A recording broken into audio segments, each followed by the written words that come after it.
Ladies and gentlemen, welcome aboard the Wright Flyer. I'm Randy Wright, and I'll be your captain on our very special program. And as always, I'm joined by my first officer, Jeremy Grapenden. Folks, this will be the final boarding call, so if you please, claim your seats, fasten your seatbelts, kick back, relax, and enjoy the show while Jeremy and I go ahead and delve into the pre-flight checklist, as there really is a lot of news and information to get to before we may fully indulge you with your in-flight entertainment. Well, folks, we see now that Donald J. Trump has started to implode, that one of the things that's coming to the forefront is that the Lion Branch Trumpidians are doing everything in their power to try and make it as though they go after whoever.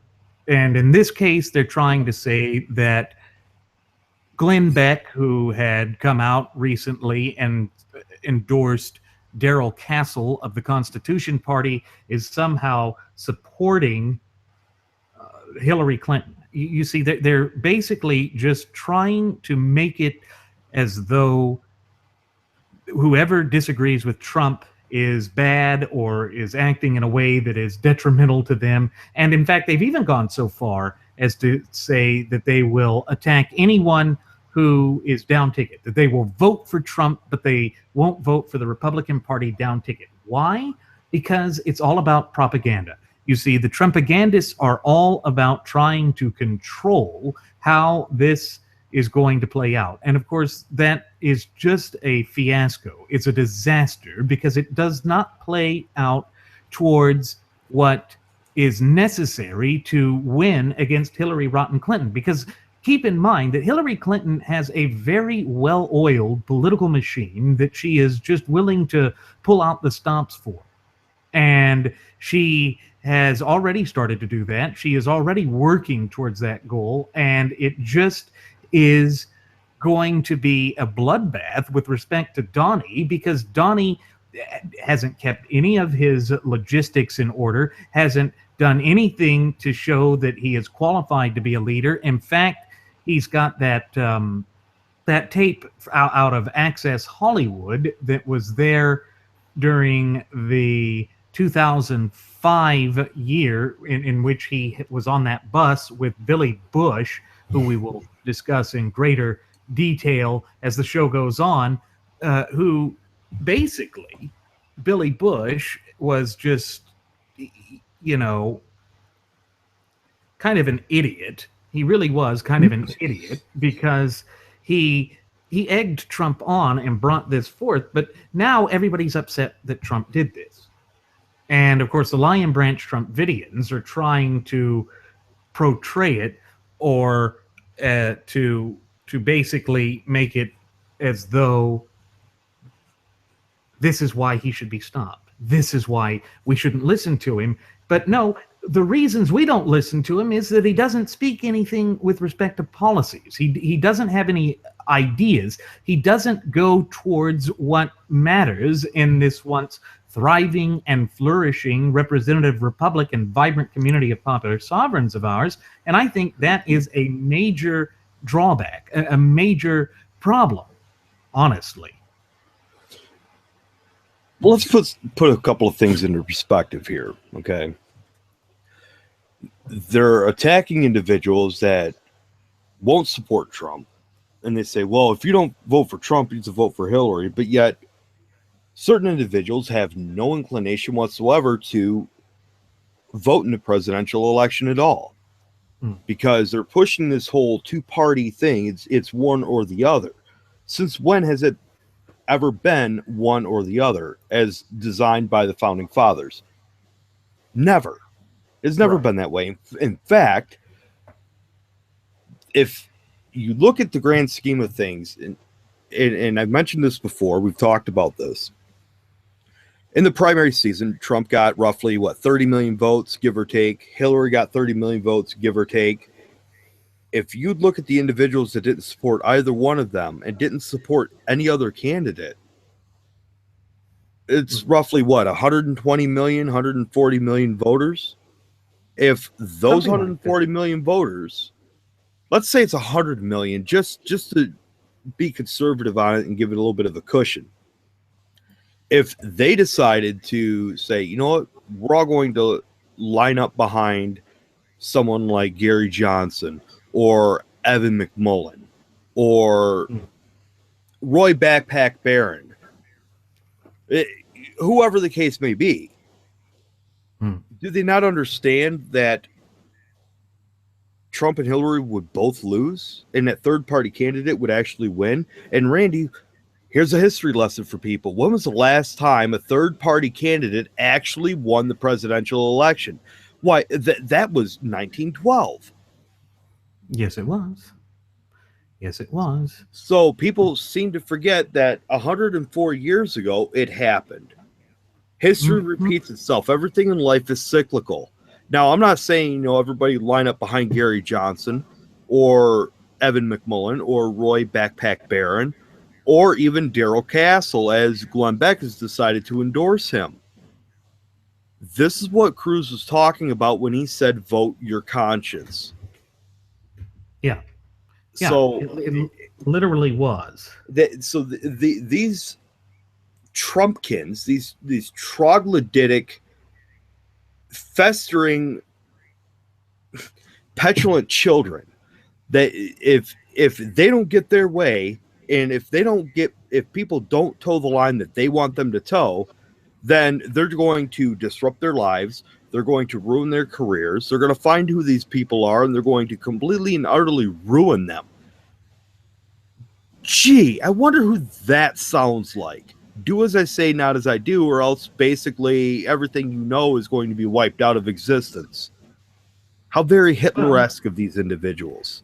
Oh, it's just any type of tin pot dictator is really what that comes down to, because when you stop and think about it, it's that these tin pot dictators always have to try and make it to where it appears as though they're in control, that they can do no wrong, and that they control the aspects of everything. And of course, nothing could be further from the truth. They are the ones that are creating the problems. They are the ones that have made a fiasco out of the whole thing. And of course, that just, it doesn't play well. It doesn't bode well for the American people, because our whole system is based off of liberty. Our whole system is based off of freedom.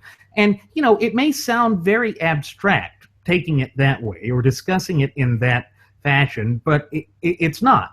And of course, what these troglodytes over there who are just essentially attacking Glenn Beck are trying to say is that he supports Clinton, though he never did. This has prompted him to write a response saying that he doesn't support or endorse her. And anyone with any modicum of sanity who's ever listened to Glenn Beck before would know that Beck is not one that would ever support Hillary Clinton. He is just not the type of person that does that. And so to me, it goes to show that they are just willing to lie and obfuscate and do whatever is necessary to promote their point of view, much like how their leader does. But of course, that doesn't play out well for a free system like what we have here in the United States, because when you stop and think about it, what they are essentially trying to do is silence anyone who just doesn't agree with them. And I don't think we can afford that. We can ill afford that right now, particularly when you consider just the state of affairs that is afflicting this once thriving and flourishing representative republic of ours. And what's so tragic about that is that so many people don't even seem to know what the Constitution and all of that is about anymore. They don't even recognize that that is what we should be paying attention to. Well, they don't even recognize themselves anymore is what it boils down to, Randy, because they've allowed themselves to become so consumed with their own projections, so consumed with their own arrogance and egotistical mindset. This is what happens when you allow blind fury and rage to dictate your mode of thinking. See, these individuals, I've seen it on Facebook, on Twitter, individuals said, well, I used to listen to Glenn Beck religiously. I never missed a show. And now he's supporting Hillary Clinton. I'm done with Glenn Beck. It's like, hey, pull your head out of your rear and start thinking for yourself again. How could you even draw that conclusion? Why? Because the people in the ivory Trump towers are telling you to? Listen, why don't you, instead of questioning what other free thinking individuals are doing, why don't you question your Cheeto Jeebus on his policies? He says he's going to do this, he's going to do that.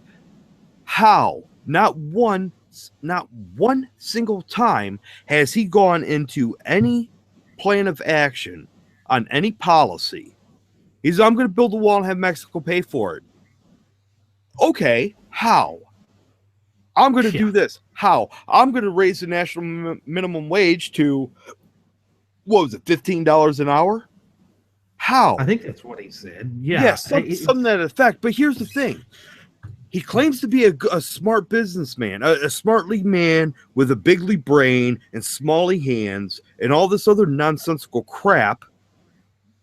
But anybody who has any knowledge or understanding or even a background in business knows that when you increase the wage of your employees, guess what you have to do in order to compensate that? You have to raise the rates of your goods and services, which means it's going to cost more. But yet, wasn't he against the national minimum wage hike? I believe he was. He was against it before he was for it. And now he's all for it and says he was never against it. This guy, as we've mentioned numerous times before, is consistently inconsistent. He doesn't know what in the blue hell he's talking about, has no clue about anything. He's just being, I think this is nothing more than, again, it's an infomercial. He's promoting himself and promoting his own ignorance. Yeah. Well, of course, that's just who he is. It's what he does. It's because he doesn't really support anything, and he's never stood for anything except for himself. That's what it always comes down to with him. It's always what it comes down to against everyone else. The problem is that what we have now is that the Lion Branch Trumpidians are the ones that are embracing propaganda, trying to tie this in or lasso this in to bring it in to, again, push their agenda come hell or high water. And of course, the problem with it is that when you stop and think about it, what they do is they go against the grain of what is well established. And it's all part of this alt-right message, this idea of changing us away from the Constitution. Because if you recall what Edmund Cucksucker said over there at Live Sets, it's that the Constitution is just merely a piece of paper. Well, who the hell is he? Who the hell is he to say one way or the other? That's the thing. He does not get to have that say because he is just a writer. That's it.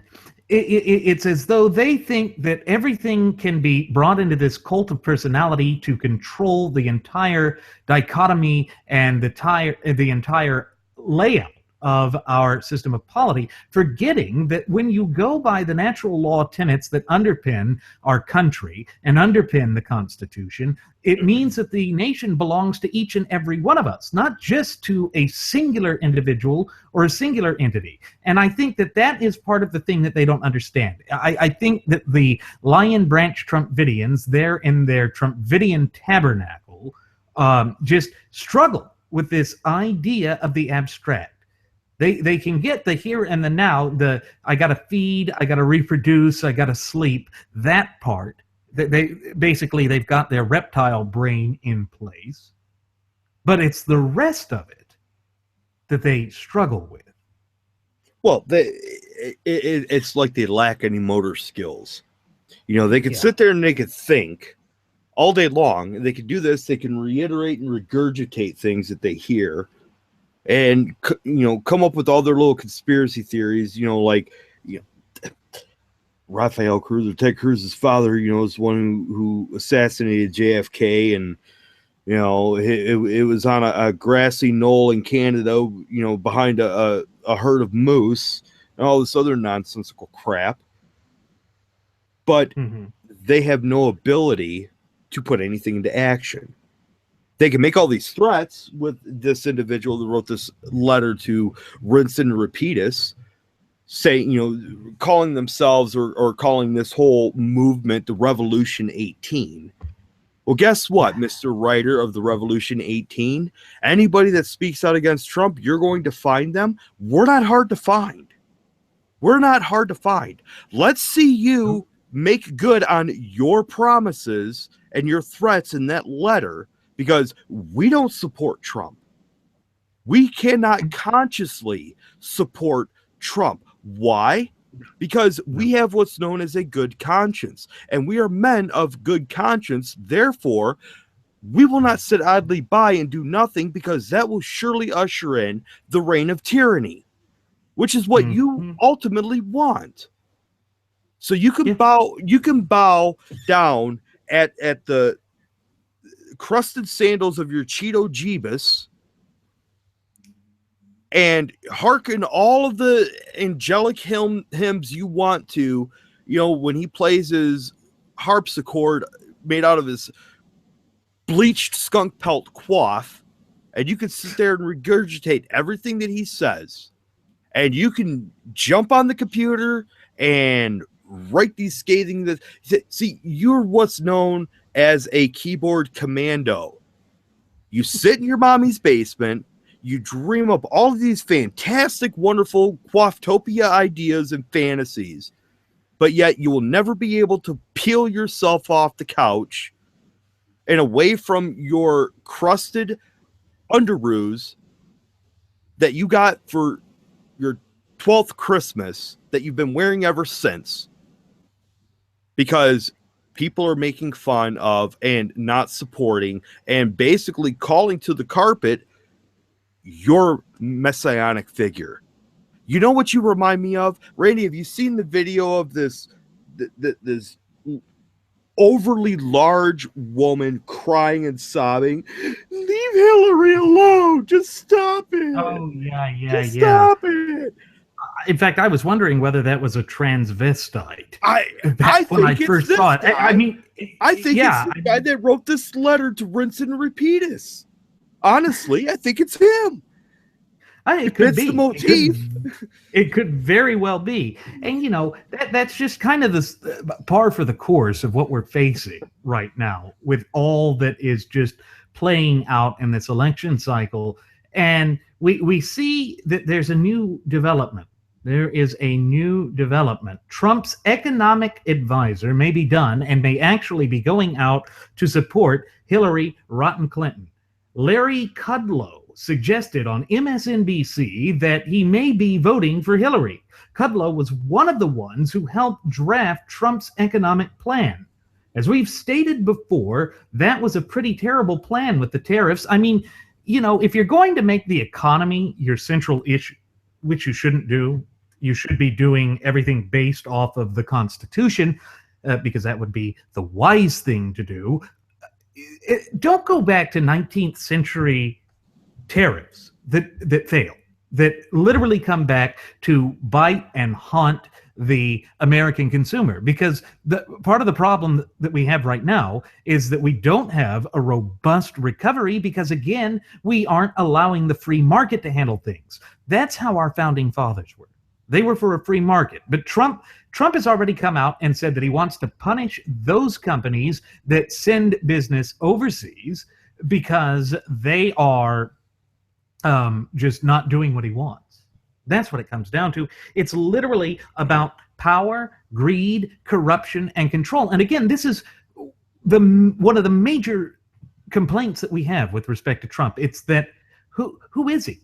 Who is he when he doesn't have any restraint? Do we really want to put somebody in the highest office in the land that's already so departed from, so distant from, so divorced from all that we hold near and dear, and the constitutionally endowed representative Republican form of government of ours, when he will just blurt out anything, will say anything, will do anything, irrespective of the detrimental and deleterious impact that that's going to have on the American sovereigns as well as our representative Republican form of government. You see, that's a major problem because the president is now one who's acting like he can have a second legislature. We've seen that with these disastrous 2 terms of the Barack Hussein Obama regime.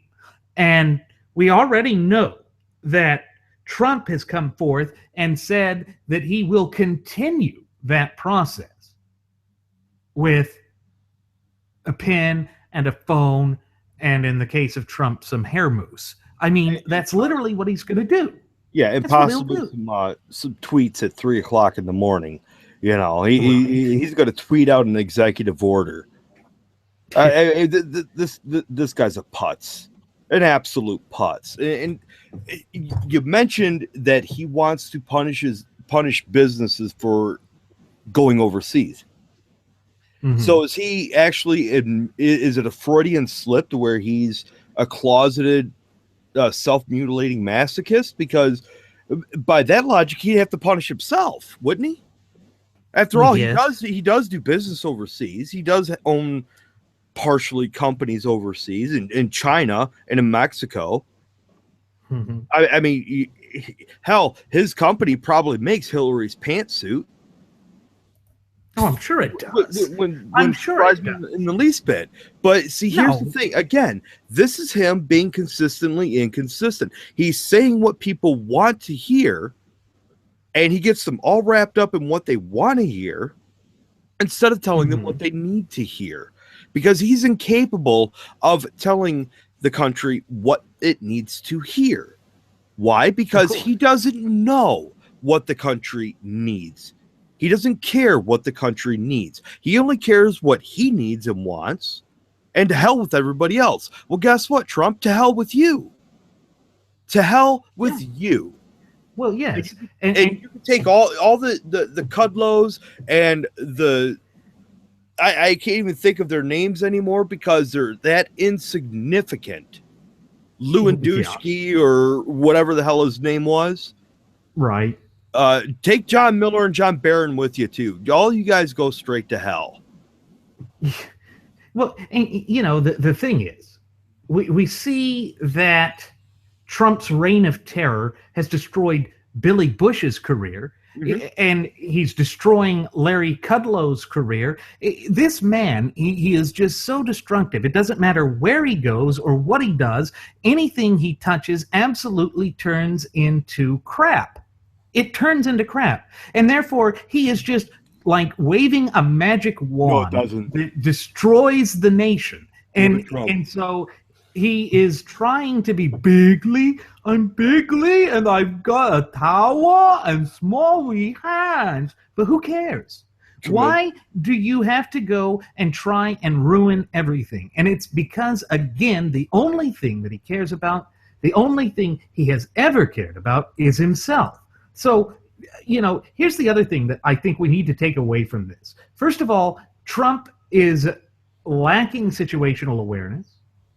Yes, he was saying stupid things when he was going on to a show that he should have been aware of what was happening. He should have been, you know, cognizant of the fact that there could have been a microphone on. And yes, Billy Bush was a moron for egging that on, for basically making it seem as though Trump was doing a good thing or it was mere locker talk or locker room talk. You know, Jeremy, I have never once in a locker room talked about sexually assaulting a woman. Usually the crude type of stuff you'll hear when you go into a locker room and have locker room discussion is that the women all want us. That was something that David French mentioned today in Conservative Review, and I thought that was a good point. I thought that was a very good point. It shows that what Trump is saying has no connotation or connection with reality, that it doesn't tie into how the nation actually works, not one iota. Well, Randy, I've actually been in several locker rooms. I've played on sports teams. And to Mhm. my recollection, I don't ever remember talking about grabbing a woman's private parts or Especially discussing, without our permission. or especially without a permission. What I do remember is on that team hyping ourselves up and girding up our loins to take the battlefield for that particular sport, and what we planned on doing, especially in football, what we planned on doing. We discussed strategy, plans, tactics on how to defeat our opponents. Well, and But that's but the of way it course, has to be. it's something else that we actually had that was that oddly enough, Randy, is never considered to be locker room talk. Mm. We actually had a team prayer. Oh yeah. We Oh, would and have a did you team hear? prayer. Did you hear? Did My you hear God. today that Obama signed today a bill outlawing the Pledge of Allegiance, banning it from our schools? He signed that today, an executive order for that today, according to ABC News. He signed an executive order taking the Pledge of Allegiance out of our schools. Well, folks, again, what have we learned about executive orders? They have no Binding force of applicability, law. no binding authority or no binding enforcement of law. They are simply nothing more than policies that are made to be adhered to within the executive branch and its employees. Now, Randy, Yep. when has our public schools fallen under the authority of the executive branch? I don't believe It's they. not in there. It's not It's in not in there. there. I mean, at best, it would be the Department of Education, which is overseen by whom? That would be the legislative branch. And you see, this is the problem. When Congress sits there and delegates so much of their authority away, it really does eke away at us. And see, this is the problem. When you have somebody like Trump that will go and do a false narrative, or will go and project these things as though he is the one that's in full control of everything, that's when you start to have these types of problems where there's encroachment. We've already seen it with Obama under the two disastrous terms of his regime. And folks, here's the rock and the hard spot with respect to this election cycle. Irrespective of who you vote for, you're going to get stuck with somebody who is building the third term of Obama. And of course, the amazing thing is that going back to Trump saying all of these things, we know that Billy Bush has now been pushed out of NBC News. He was on the Today Show. He's been pushed out of that. He's had to go hire a PR firm to negotiate his exit from NBC. And that's right, folks. Trump's candidacy has lost jobs. You know, he's bigly, he's going to bring us jobs. No, he hasn't even gone up for the general election yet, and he's costing people jobs. Is that what kind of message is this sending? You know, this is the part that the Trumpagandists are going to sit there and scratch their heads over because they're not going to know how to wrap their heads around that. Trump, the great jobly president, has already lost people their jobs. Well, was it Barack Hussein Obama in his first term said he was going to bring back jobs? And what happened? And what happened? I can vouch for this when I say that individuals I know that voted for Obama flat out admitted that they did not vote for him for a second term because he did not do what he said he was going to do. Now, individuals out there saying, well, you know, I'll take my chance on Trump because even if he only does 10% of what he says he's going to do, it's 10% towards the right direction because we can't afford 100% of evilness from Hillary. Well, guess what? It may be 10% in the right direction, but you still have 90% of evil because he didn't do any of that 90%. And you know what that is? Glaring back at That's you. evil. It's evil. Pure, Evil unadulterated is evil. And that's why you never vote for the lesser of two evils, because that is voting for the lesser of two weasels. That's literally what it comes down to. But you see, you have this set of laws, for one for Billy Bush and one for Trump. Trump is able to skate away and get away with all of this crap, just like Hillary Rotten Clinton is able to skate away and get away with all of this crap that she's done. And meanwhile, the little guy who's not running for office, he's the one that gets sacked. He's the one whose career is in shambles. Yes, he was stupid to do what he did. He was stupid to say what he said. But here's the thing. Here's the thing. We are a nation of laws, not of men. Equal protection under the law by the 14th Amendment, and also in the 5th a little bit. That is to apply the law to all of us equally. It's essentially bringing about a color of title, which is exceedingly violative of the clear and concise language contained within the four corners of the United States Constitution. And I have a major problem with this, Jeremy, because the more I think about it, the more that we delve into that and expose that for what it is, we see that this sort of chicanery that has begun to take, control, has begun to take root in this nation, has gone to such a degree that we don't even recognize our country anymore, because we're not acting like America anymore. We are acting like a tin pot dictatorship or a banana republic, as opposed to a constitutionally endowed federalist representative republic. And what makes all of this worse is that in the wake of all of it, the GOP is in turmoil. We just can't overstate how much of a debacle the entire situation has become. Those who have associated themselves with Trump are now at risk of losing everything. This is what we said would happen, folks, and it's only getting worse. Trump went on a Twitter tirade saying that he would teach the GOP a lesson. He said, they don't know how to win. I know how to win, but they don't. And,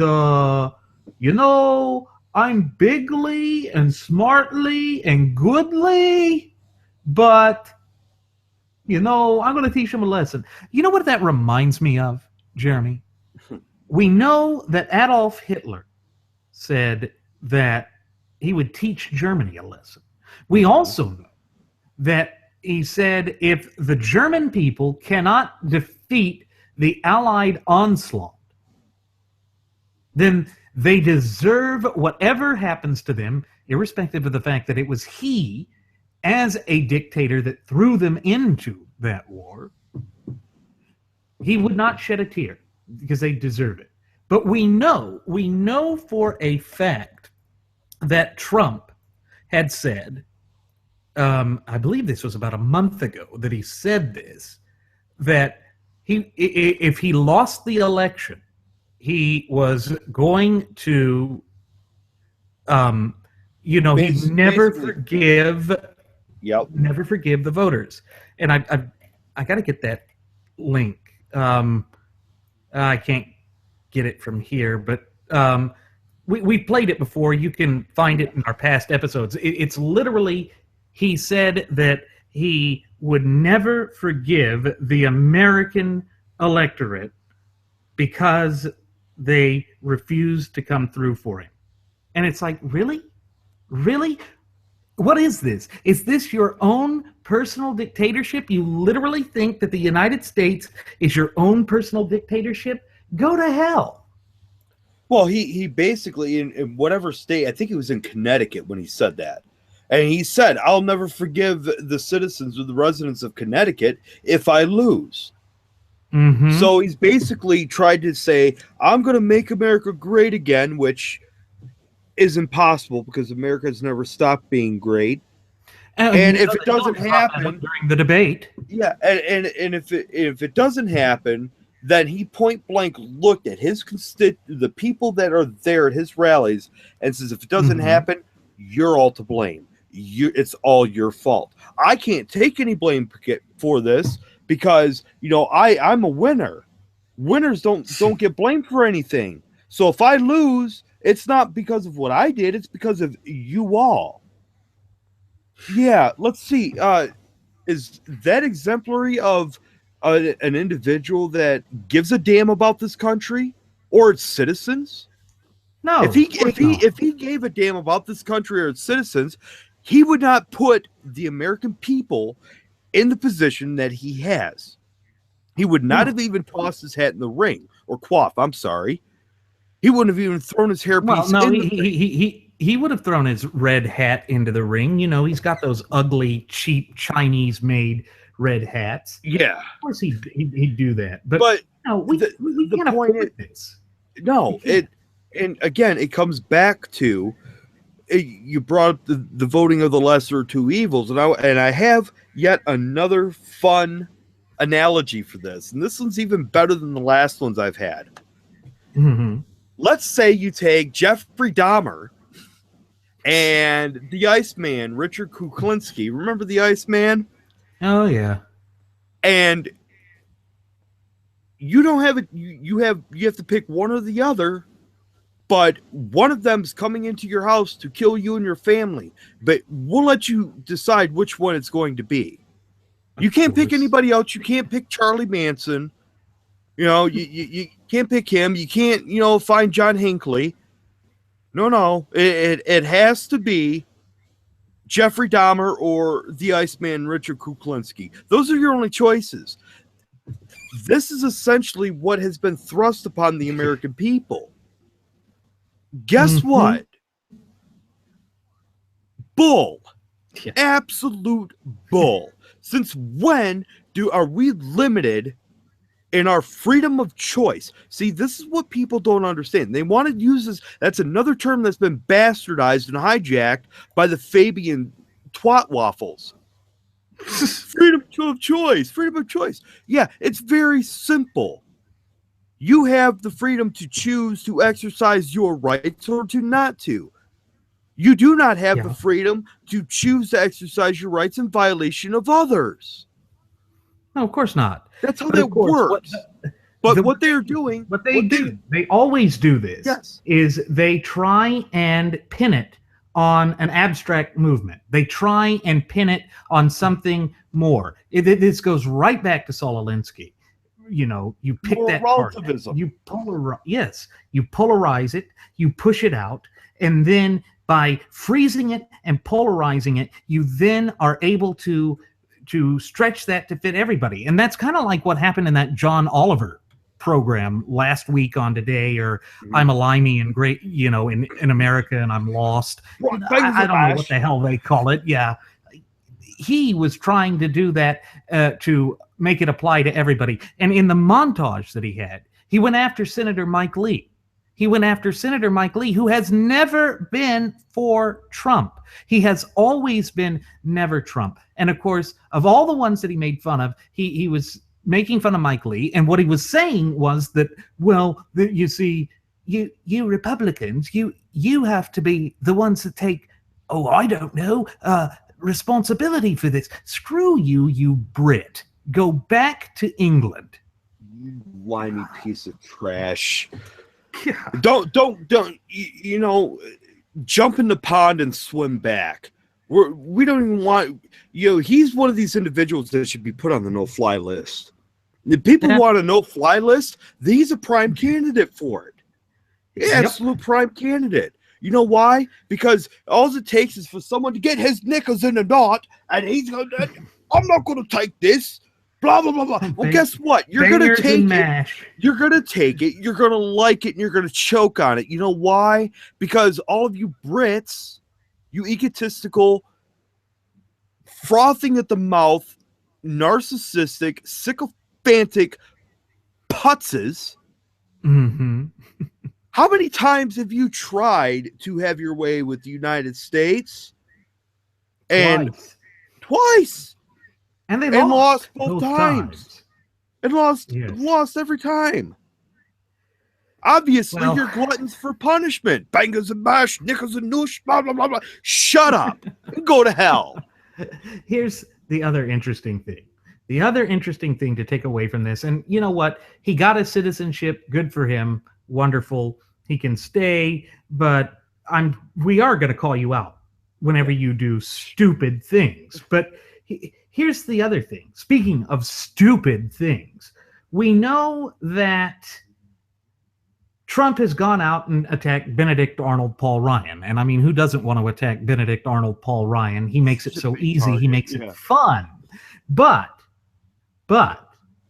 Dr. Ben, I'm a victim, get me a brand new suit, Carson, the rocket surgeon himself, Sir Shanks-a-Lot, has come forth. Yeah, Sir Shanks-a-Lot, because he liked shanking people when he was young. It comes out and contradicts everything that Trump's saying, once again proving he is the worst surrogate in the history of American politics, saying, well, I know why. I know why Paul Ryan has to do this. I mean, this man was literally running a money laundering scheme to sell his crappy books. That's what it comes down to. And recall that he just kept dragging there in that primary process. Why? Because he didn't really think he was going to win or do anything. He just wanted to make money. And I think it was a lot of his campaign staff and personnel that were pushing this. They were the ones that were thinking, oh, look, here's how we can get some money. We can get it off of this doddering old, neurosurgeon who puts everybody to sleep. And, we can live high off the hog on this. And then, of course, he whined about it. But I did notice during the debates that that Trump channeled Carson, whining about time, whining about being interrupted, whining. It seems that they're two peas in a pod. Well, of course. I mean, if you've watched the debates, the first debate we watched, because, I just wanted to see what the hell it was going to be all about. And I couldn't find the eye bleach or the... not only the eye bleach, but I was looking for something very blunt and that could be heated up to extremely hot temperatures and shoved into my auditory receptacles. Just to put myself out of my misery. I didn't bother watching the other one. Well, because I was busy doing other things like earning a living. Didn't have time for it. You could be the NFL. You could be like Kaepernick, who's staying with the 49ers. I mean, it's like they don't pay attention to anything. I saw clips of this last debate, and again, it was no different than you got Hillary with her painted scary clown across the country and all cities smile. and Trump jumping in. I did not. No, I didn't do it. It was a rehash. It was an actual rehash of the first debate. And people were like, "Well, it's a town hall style." I don't care. It should be a big top, Barnum and Bailey style debate. That's what it was. You know what? You want to do debates right, and it's like we mentioned before, Hamilton Burr. Oh yeah, I'm all for it. That would be the fastest debate. It would be. It would be. And then, just for good measure, make sure that, the winner actually suffers the consequences too, because that would be patriotic. Yes, it would. It would. Now, here's something interesting. The Daily Wire speculates whether Trump's unshackled remarks on the Twitter sphere are related to Stephen K. Bannon. So we'll go from the Barnum and Bailey to Bannon and Freak Show, because we all know that Stephen K. Bannon has taken over as the Trump CEO, or whatever the hell they call him now, and he's basically trying to bring the alt-right into prominence, or to be accepted within the mainstay of American politics. And of course, so many people are like, oh, well, it doesn't exist, or they're not that bigly, like Trump is bigly. No, it is a real movement. It is a real movement that is threatening the sanctity of our system of polity. And get this, Jeremy, get this. Because they're now seeing in polls people like Stephen K. Bannon and all of these other dorks, they see that if women didn't vote, Trump would win. They now want to repeal the 19th Amendment. Oh, is that not a good image when they're talking about the the Republican war on women? Boy, that one just takes the cake. Good Lord. Here's the thing. People that say the alt-right doesn't exist, well, guess what? It absolutely does exist. Again, history is repeating itself. The rise of the Third Reich, how did that begin? Well, it's when you took the socialists and they started killing off the communists in order to purge the Waffen-SS, the Gestapo, and the brown shirts and all that stuff, right? Right. And so basically, it's two like entities warring amongst themselves in order to build a supreme power. Well, folks, the alt-right consists of two entities: the Trump camp and the Clinton camp. Together, they are the alt-right. That's how that works. We've been warning about this for the better part of a year. And yet people, Randy, still do not want to heed the warnings. No. So I'm at the point now to where, when we do these shows, we make light of a lot of this and we make fun and come up with, the bangers and mash and the Trumpkin zone, the saucy and the Bobby and blah, blah, blah, whatever the case is. Because we have to, in order to preserve our own sanity. It's a defense mechanism. It's a defense mechanism that's going to be employed, or deployed rather, when the quaff hits the fan. And we're just going to have to, ultimately restore this country to the great republic that it was envisioned to be. Because it's coming. It's coming. I don't want to see it come to that, but you know what? It's inevitable. And I'm going to be there to do my part because it's my obligation as a sovereign citizen and ultimate wielder of sovereignty. It is my obligation. Just as it's yours, just as it's everybody else's.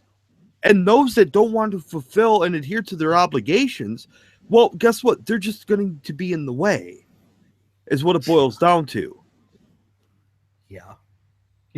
I don't know any other way to put it. Right. But the alt-right is absolutely those two camps combined. Of course it is. Of course it is. And, what it tells me is that this Trump election or of candidacy is nothing short of a sham. That's what it's been since the beginning, since its inception. He has not been serious about this. We know that Roger Ailes, the outed former CEO of the Quaff News Channel, he was brought into Trump's camp and has been secretly, super secretly, amazingly advising him now for months. And wouldn't you know, for inappropriate remarks towards women, oh dear, I think there be a pattern here. But with this, but we know that Bannon and Ailes and Sean Hannity and Greta Van Susteren, they are now probably going to be a part of the new Trump News Network that's probably going to take over Newsmax TV. I know we've said that before, but this shows me, once again, that it has been about Trump from the very beginning, that that's all Trump has been thinking about, that that's all Trump cares about, that it's not about our nation, it's not about who we are, it's not about making us better. Because if you recall, one of the things that he said in front of the cameras of the graduates of Pavlov's School of Journalism for the salivating mainstream media was that if he lost, it would just be a colossal waste of time and money. That was, of course, before he said that if he lost, he would blame everybody, the American citizens, and never forgive them. You just can't make this stuff up, folks. You can't. Well, it furthers my point that I've made before that his Hmm. whole intention is in what better way? I mean, I have to give the guy credit. This is kind of creative. Jumping into a political campaign, into a presidential race, dragging it out, getting rid of everybody else so that you can keep getting built up and getting built up, and then losing on purpose or just simply dropping out and walking away and say, well, I didn't lose anything. Look at all the money I made. Look at all the money I made, all the donations that came in, all the people buying my useless crap made in China. Look at all the money I made. And he would, and he even alluded to this and said it himself.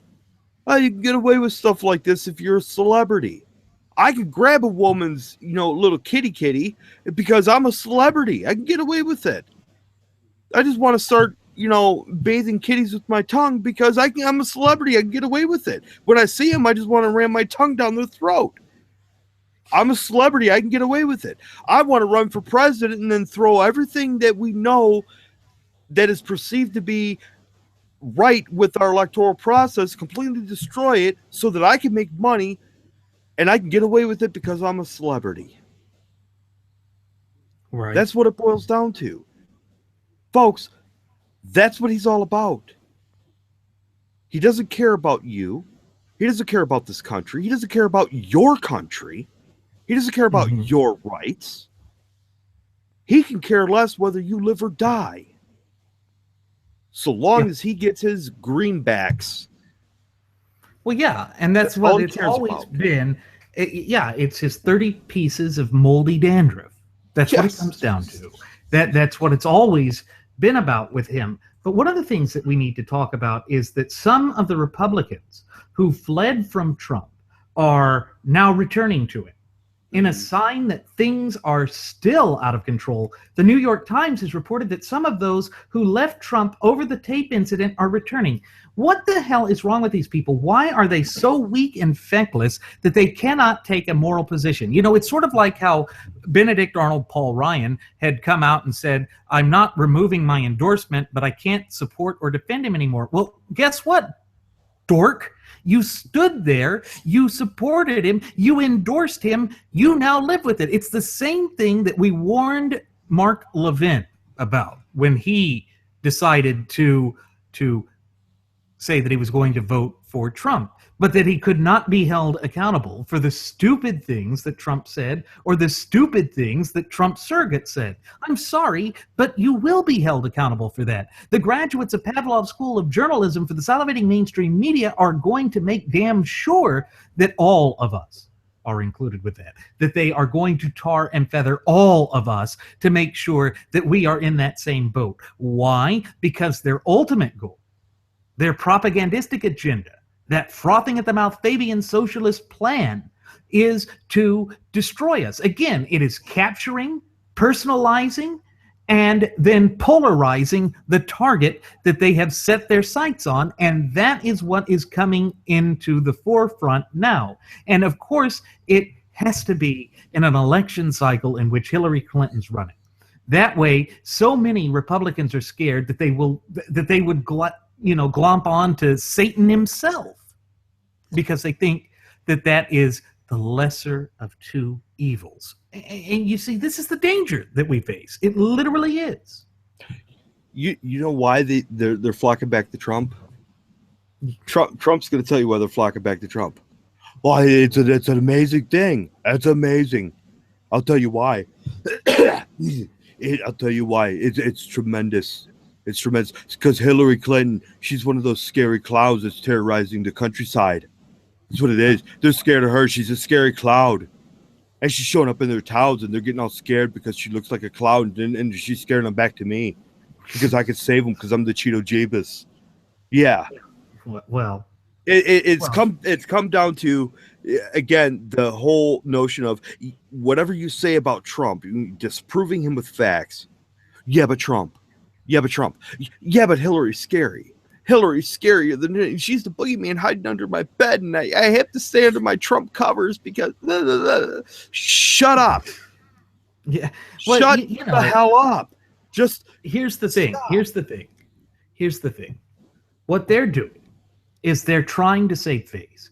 They know that the Lion Branch Trumpidians tabernacle carries more cultists than they know what to do with.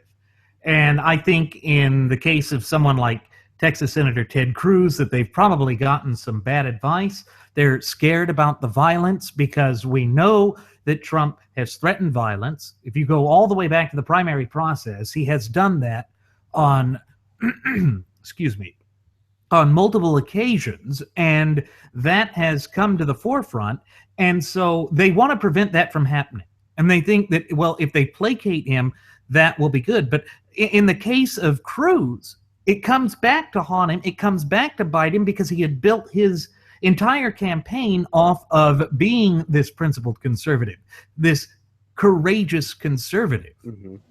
But instead, Trump has perverted that image. I still think that Cruz can overcome that, but what it tells me is that for people like it was Thune. What was Thune's first name? I had that in front of me here. John Thune of South Dakota. He was the most high profile of the people that had endorsed Trump, had embraced Trump, but now all of a sudden they're going, they had left over the tape incident, and now they're coming back to it. Why? Because, oh my God, it's Hillary, and the election's less than a month away. What are we going to do? What are we going to do? Well, he apologized. Stand by your principles. Well, he apologized, and he should be forgiven because he's not perfect. Wait a second. Wait a second here. You have gelatinous Neanderthalic crapwads from Novi, Michigan, sitting there calling Trump the next thing since God. Jesus bread, saying he's godlike, but then you turn right around and say, well, we have to forgive him because he's not perfect. He's human after all. He makes mistakes. I thought he was your messianic figure. I thought he was godlike. Figure. I thought he was perfect. Ionic figure. He could do no wrong. Well, but yet here he is. You have to forgive him for this because he talks about sexually abusing women. Of course, Randy. Of course, because what Bill Clinton did was worse. You see, we have to embrace moral relativism. It's okay. It's more evil because Clinton did it. When Clinton did it, that was more evil than what Trump. Clinton actually did it, but Trump only talked about doing it. How do you know? Right. How do you know? Yeah. See, here's the thing. This is where they're wrong. See, Trump is a rapist too. You know why? Because when you are married and you cheat on your wife with another woman, that is a form of rape. It may be consent on her part, but it's still rape. And here's why. Because the sanctity of marriage has been soiled. Adultery is rape, period. So when you cheated on your first wife which became your second wife, and then you cheated on your second wife which is now your third wife, the Czech thumper. Yeah. He's a serial rapist. When Randy, did you hear about this? I just remembered this. Did you hear about this? He was on the Howard Stern show. He's been on the Howard Stern show numerous times. I'm Howard Stern. Tell me, Robin, what do you think about this? You think it's okay to call Trump's daughter a piece of ass? Trump thinks it's okay to call her a piece of ass. Those were his exact words. When he refers to his own daughter and thinks it's okay and condonable for her to be referred to as quote unquote a piece of ass. Are you kidding me? And this is what people think of. Oh, he's God. He's come back to save us and blah, blah, blah. And then all this other crap. Of these individuals interjecting religion into this. Using the story of King David. Yeah. with Well, Bathsheba taking down, a great military leader and a king, taking him down because he took over his, he lusted after Bathsheba. Well, God mhm. used David to do this, this, and this, and God's using Trump. So God's using Trump, a serial rapist, to do what? To save this country? I'm sorry, but no, that's not how it happens. That is not in God's plan. That is not his vision. And I'm not going to sit here and pretend or even insinuate that I know what God's plan is, because nobody does. But I know Right. what it's not. He's not going Yeah. to utilize an individual like Trump to achieve righteous things, because Trump is not a righteous man. No, and you see, this is the problem. When we lose who we are, both as a nation and as a people, to this insane, stupid approach to say that moral relativism is what we have to be, political correctness, all of this is major, all of these things are major problems that we've discussed before.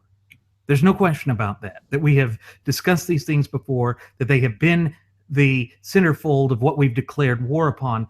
But instead of it being something that remains a thing that we rally against, the Lion Branch Trumpidians are now bringing it into the heart of the party. This is why the Gutless Opposition Party, or GOP, is in turmoil as we sit here and speak into our microphones. It is because the Gutless Opposition Party has been petrified with fear. Their fear of Hitler, yes, Hitlery. The Freudian slip there, folks. It does apply, but their fear of her is so great that they're willing to bow down and to allow themselves to be run over by the Lion Branch Trumpidians and their Ark of the Trumpinant. Well, the Ark of the Trumpinant is this idea that he is going to just wage a holy crusade or a quaffade against the Republic, the Republican Party, and all that we hold near and dear in this nation, and we can ill afford that. And here's the thing: when the alt-right or so-called alternative right goes out and tries to claim they're right-wing, they are not right-wing. The basis of their ideology is found in 1930s Europe, with the rise of fascism, with the rise of tribalism, with the rise of all of these degeneracies, for lack of a better term, that had come into the forefront because of how things were going at that time, just how traumatic the world was at that time. And so they have planted that poison seed in the garden of the Gutless Opposition Party's platform. Well, Randy, and they're going to tear the planks out. They're going to destroy us. These individuals that are claiming that the alt-right is the new right wing, these are the same individuals that have laid claims to the notion that Hitler was a right-wing conservative. Right-wing in the terms of how we view right-wing here in the United States. Yeah, which now, is just it's stupid. Let me explain. Let me explain here, because some may have forgotten the acronym for Nazi. What that means, what Nazi was an acronym for, was the National Socialist German Workers' Party. And of course, we can bring that all the way right back round to Trump, in that Trump said, we want to create a workers' party. We're going to transform the Republican Party into a workers' party because a tower and smally hands, and build a wall, and Mexico's going to pay for it, and our worker party will build it. Yay, socialism. You see, he is bringing about the roots of fascism here in the United States. You cannot deny that. You just cannot. It is there, open and obvious for anyone who wants to look at this with any form or facet of objectivity. And with regard to the Gutless Opposition Party, it's not so much that they're in turmoil. That stage has already passed. They're dead. They're dead. People just haven't come to the realization and acceptance yet. The GOP is dead. Okay? Plain and simple. And this is what happens when, again, here's another analogy for you, folks. When you are inflicted with a wound that becomes infected with gangrene or whatever, and instead of stopping the spread of that infection and attending to that wound, you cut off, let's say your foot, okay? It gets gangrenous, starts to turn black, it's infected, the infection is spreading up your leg. So instead of the rest of your appendages, all of them, running the risk of getting infected, you cut them all off. Why are you doing that? Stop. Tend to the wound, heal the wound. That way, nothing else gets infected. The GOP is that infectious wound. It is dead. It is now dead tissue that needs to be removed and done away with. Don't sever your other appendages and limbs off out of fear that that infection is going to spread to the rest of them. Stop the infection. Trump is part of that infection. The mindset of thinking of voting for lesser of two weasels is that infection. It's all part of it. It is one of the symptoms, one or of many symptoms that is plaguing basically our body, the body of our republic. The body politic. You are willing to sever the functioning parts of our republic in order to prevent some infection because you think you're going to be able to quarantine it. Well, guess what? You cut off your other limbs. You might as well sever your head, decapitate yourself, because, hey, you can't let the infection spread up to your brain because that's instant death. So we'll just cut our head off to prevent it from happening. Here's because they're tools. They miss it. They miss it because they are suffering from acute ostrich syndrome. So their head is up their posterior as opposed to in the sand. So they're seeing their organs rot, and they think it's a show. They think it's a fun thing to watch. But I think the greatest tragedy that is coming out of this disastrous debacle of the 2016 presidential election cycle is this whole notion that we have one candidate who's up there who does not care about the Constitution. She knows it. But then you've got the worst one. And here's why we cannot buy the lesser of two evils argument. When you have Trump, who's sitting there saying that he's never once read the Constitution from cover to cover because he's never found any inherent or intrinsic value in it, that tells me right there that not only does he not care about the Constitution, he's willing to operate outside the proper scope and application of government as mandated by the language in the Constitution. He is oblivious as to what's in it because he's willfully ignorant. He's willfully trying to make himself ignorant. Take, for instance, how he didn't prepare for the debates. And I think that ties into one of the things that you wanted to discuss on this evening's show. I know that you mentioned that to me earlier about this whole thing of Hillary Clinton being in jail. Basically, Trump going out there on a limb and saying that he would have Hillary put in jail by himself, as if he was the coifftator that could just walk into the middle of the hall and throw the hair shackles on her and drag her into the prison. I mean, the hand coifs. It's just that bad. Well, I want to address this. I want to take it a little step further with regards to what you were saying about him not caring about the Constitution. See, again, as we've mentioned numerous times before, and it does bear repeating, what is the Constitution consistent of? There's an element to that contract, because it is a contract. It's a contract between two parties, the government and we the people. If he doesn't care about the Constitution, he doesn't care about the parties of that contract. Therefore, just like I said earlier, he does not care about the people. He sees no value in the Constitution. Well, the Constitution is what? A guarantee of the free exercise of the rights of the people. If he doesn't care about the rights of the people, he doesn't care about the people. Now, with regard to this whole non-prepping for the debates and this whole jail thing, I have this very simple question, and I might be splitting hairs here, but he doesn't even understand the proper terminology when it comes to things like this. Hillary's sitting there, cackling. He doesn't even have the temperament to be president. And because you be in jail, I put you in jail. Well, guess what? See, her crimes that she's being accused of, which she has not been found guilty of yet in a court of law, which is her constitutional right of due process.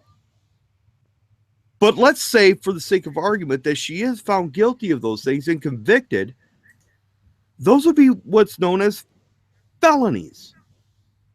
Guess what, Trump?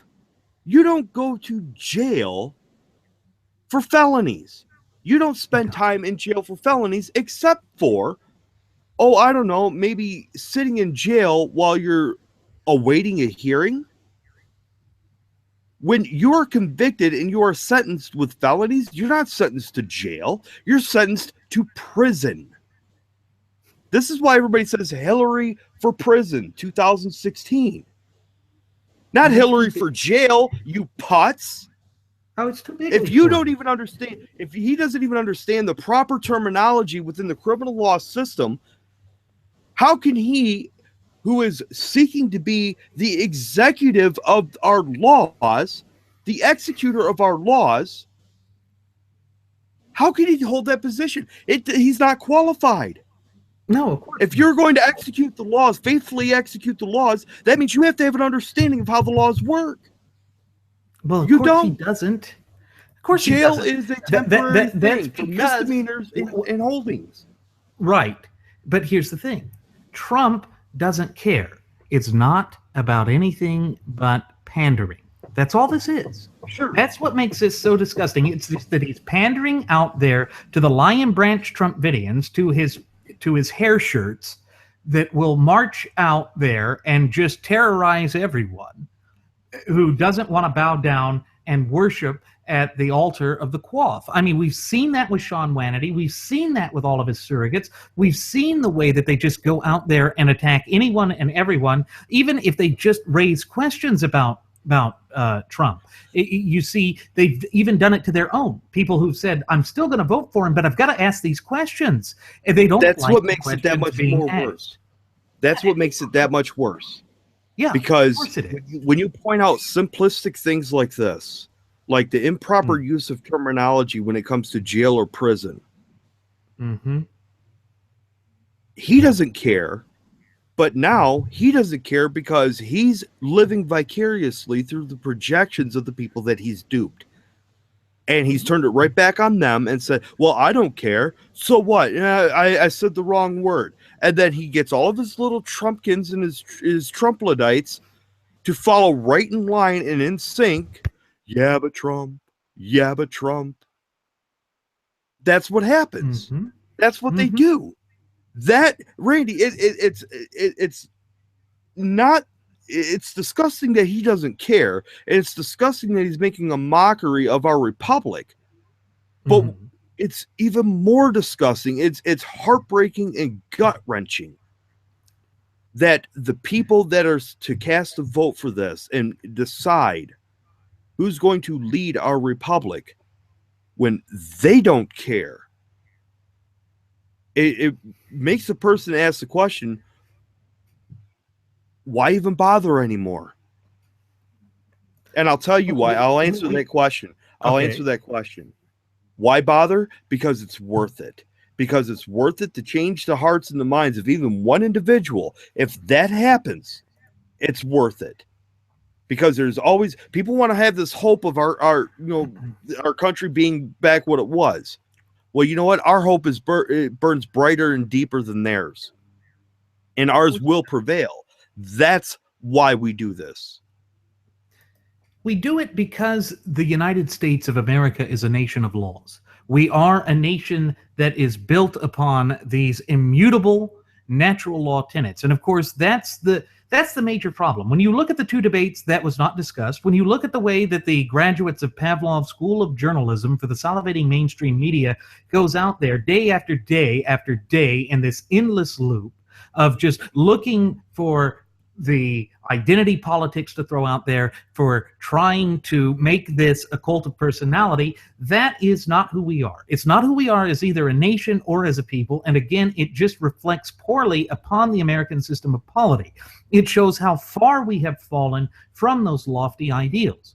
Because what our founding fathers expected, with the way that the government was to be run and with the way that people were supposed to react to things, it was that we would be a virtuous republic. Recall that that's what Sam Adams said that we needed to be. In other words, that means that the people have to be well informed with respect to the way the system of government works. It means that their leaders have to have high moral standards and standing. And when you look at the way that this current field is now, with the two candidates for the mainstay political parties, neither one of them are what I would refer to as people of high moral standing. They are not people that I would consider to be someone I would want to have dinner with, someone that I would trust or entrust with my deepest secrets. A, because Hillary would go and put them out on her email server, and B, with Trump, because he would just use it to try and rob me blind. That he would use it to try and bamboozle me out of my own money. He would try and hoodwink me because that is the type of con artist he is. So we have a con artist or carnival barker on the Republican side. And we have this slick crook on the left. But they're both criminals. They're both crooks. And that's the thing it comes down to. There is no lesser of two evils in this election cycle. We are faced with this debacle that has become a fiasco, and it shows no signs of improving at any point in the foreseeable future. It just doesn't. And see, that brings me back to this letter that's put out by these individuals. You know, the guy that's sitting in his, underoos that he got when he was 12 years old for Christmas. Can't peel himself off the couch. Likening themselves to that of individuals who are seeking nothing more but total domination. And people say, "Oh, now he's talking about the New World Order." No, this is nothing about the New World Order. No. This is about tyranny gaining a foothold in our country because men and women of good conscience choose to remain silent. Well, no, we're not remaining silent. We're voting for Trump. You are remaining silent when it comes to supporting, defending, and adhering to the Constitution, understanding it, and utilizing it for its intents and purposes. You choose to remain silent in that aspect. Tyranny is here. It is kicked down our door. It is coming. And it is just a matter of time before people realize it for what it fully is, before it completely, reveals itself for what it is. And at that point in time, it's going to be too late. It's going to be too late to stop it. But rest assured, it will be stopped eventually. Just like it was too late when Hitler gained power in Germany. It was too late for those individuals at that level to stop it. It took a concerted effort for individuals all over the world to come together to prevent him from achieving his ultimate objective, which was having a master race and total world domination. Now, Trump he says, "I'm a big winner. I win big. I've done business all over the world." He's setting himself up to do that. But at the same time, he's setting himself up to do that by how? Not by achieving the seat of the presidency of the United States. That's by a building a ploy. media empire. By building a media empire and by building a monetary empire, one Mhm. based on materialistic possessions. And how is he going Mhm. to have all of that come to fruition? By stepping aside and allowing an individual to come into place that will absolutely use the United States Constitution to destroy the United States Constitution, which has been the grand agenda of the Fabian Society and all the Fabians collectively together, which includes the fascists, the Stalinists, the Maoists, the communists, the Leninists, all collectively. He is setting this Mhm. up to get everybody beaten down. He says, my job is over. I'll take my 30 pieces of dandruff and I'll be on my merry way. Do what you wish with these individuals because I don't care. Mhm. If people think that Trump is going to save them, if they think that Trump is going to save anything, the only thing Trump's going to save is the money that he's made off of your stupidity. Well, yeah, it comes down to what Trump is trying to do is ingratiate himself, enrich himself, to help himself. That is what he has always done. And That's what his again, father folks, and grandfather did. yeah, this is why we cannot support him, and we will never support him, because what we are loyal to and what we swear allegiance to is our shared United States Constitution, which, pursuant to Article 6, Clause 2, is the supreme law of the land.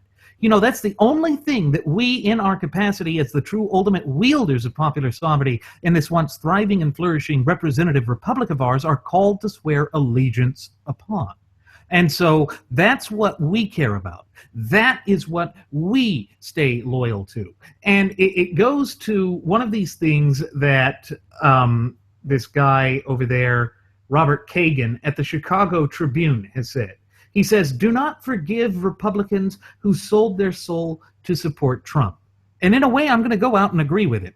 I'm going to go out and agree with him in so much as we do need to start going back and holding people accountable for their words, their deeds, and their actions.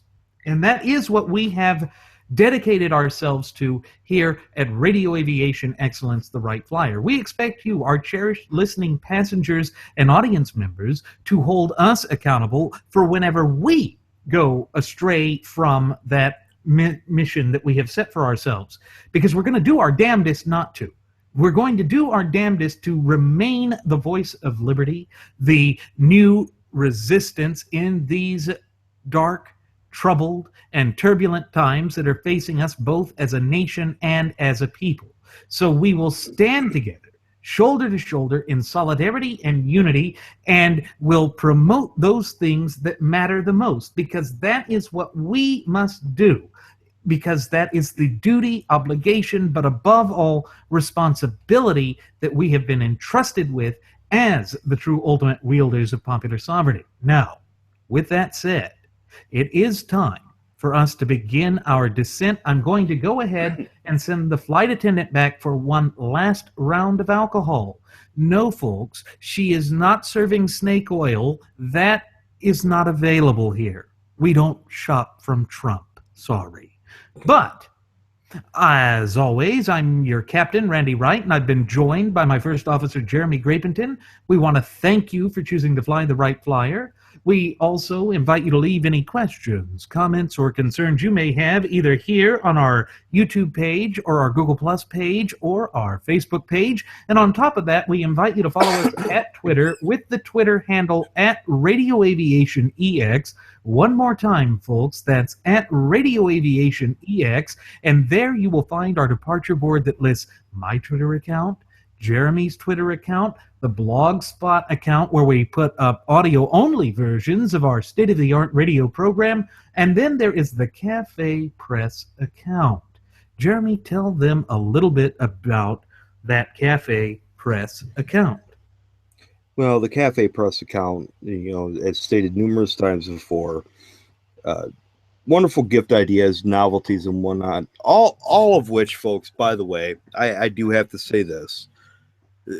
The proceeds from the Cafe Press account when you make a purchase to show your support for us, but more importantly, support for yourselves and support for your friends and family. Those funds and proceeds are not going to be used to, obtain world domination. So it's just that's just the way it is. And if our flight Yep. attendant happens to give you any other kind of inclination, please do us a favor and push her out of the Push plane. her out of the plane. Yep. All right, folks. We will see you again next time. Please do take care.